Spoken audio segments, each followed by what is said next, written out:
নমস্কাৰ ৰাজনৈতিক খবৰৰ সৈতে ষ্টুডিঅত মই দেবু কুৱাৰ দিল্লীৰ মুখ্যমন্ত্ৰী অৰবিন্দ কেজৰিৱালক গ্ৰেপ্তাৰ কৰাৰ পিছতেই দেশৰ ৰাজনীতি উত্তপ্ত হৈ পৰিছে খুৰা নীতিৰ বৃহৎ কেলেংকাৰীৰ অভিযোগত ইডিয়ে গ্ৰেপ্তাৰ কৰিছে অৰবিন্দ কেজৰিৱালক যি কি নহওক লোকসভা নিৰ্বাচনৰ পূৰ্বে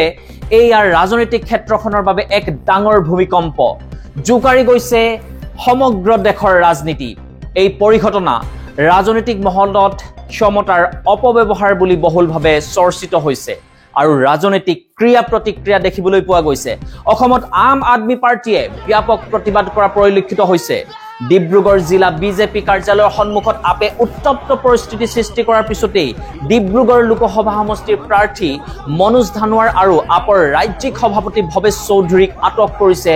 ডিব্ৰুগড় আৰক্ষীয়ে এইদৰে আজি ডিব্ৰুগড়ত আপে ব্যাপক প্ৰতিবাদ সাব্যস্ত কৰা দেখিবলৈ পোৱা গ'ল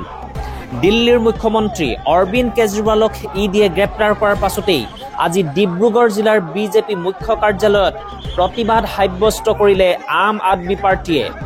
কেজৰিৱালক আবকাৰী নীতি কেলেংকাৰীৰ সন্দৰ্ভত গ্ৰেপ্তাৰ কৰে ইডিয়ে জাৰি কৰা 9খন সমন দিল্লীৰ মুখ্যমন্ত্ৰী অৰবিন্দ কেজৰিৱালে উপেক্ষা কৰাৰ সমান্তৰালকৈ দিল্লী উচ্চ ন্যায়ালয়ত তেওঁৰ বিৰুদ্ধে যাতে কঠোৰ ব্যৱস্থা গ্ৰহণ কৰা নহয় তাৰ বাবে সুৰক্ষা বিচাৰি আবেদন দাখিল কৰিছিল আৰু কালি সেই আবেদন উচ্চ ন্যায়ালয়ে নাকচ কৰাৰ পিছতেই কালি সন্ধিয়া অৰবিন্দ কেজৰিৱালক নিজ বাসগৃহৰ পৰা তেওঁক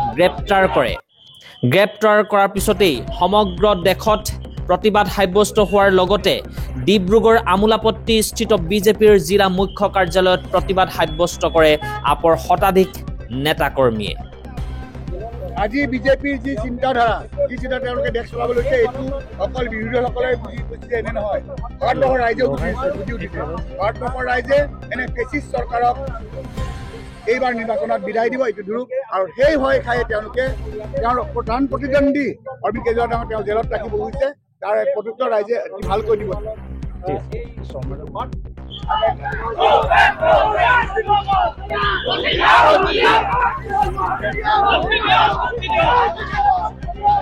অখিল গগৈয়েও আজি ইয়াৰ তীব্ৰ প্ৰতিক্ৰিয়া প্ৰকাশ কৰা দেখিবলৈ পোৱা গৈছে তেওঁ কৈছে মোৰ বন্ধু তথা দিল্লীৰ মুখ্যমন্ত্ৰী অৰবিন্দ কেজৰিৱালক গ্ৰেপ্তাৰ কৰা কাৰ্যক তীব্ৰ গৰিহণা দিছো লোকসভা নিৰ্বাচনৰ পূৰ্বে বিৰোধীৰ কণ্ঠ ৰুদ্ধ কৰাৰ বিজেপিৰ এয়া এক বৰ্বৰ কাণ্ড বুলি অভিযোগ কৰিছে অখিল গগৈয়ে দেশৰ সকলো গণতান্ত্ৰিক বিৰোধী শক্তিকে একত্ৰিত হৈ গণতন্ত্ৰ বচাবলৈ অৰবিন্দ কেজৰিৱালৰ সপক্ষে সমৰ্থন আগবঢ়াবলৈ আহ্বান জনাইছে অখিল গগৈয়ে আজি ইয়াৰ প্ৰতিবাদত ৰাইজৰ দলে শিৱসাগৰত এক ধৰ্ণা কাৰ্যসূচী ৰূপায়ণ কৰা দেখিবলৈ পোৱা গৈছে